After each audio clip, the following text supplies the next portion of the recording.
Trixie Cowie. Gadiklong Indonesia.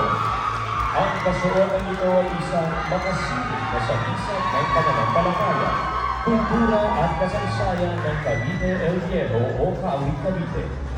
Hango ito sa diwa ng Karapon, isang tradisyong sumasalamin sa masigla at taus-pusong devosyon ng mga Kawiteño.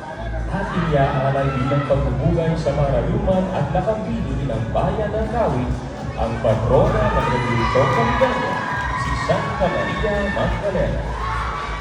Itinataas ng kasuotan nito ang pananampalatayang Caviteño na pinapatatag ng panahon, mahigit 400 taon, isang bayan buo ang loob sa pananampalataya, makabayan at mapagpanata.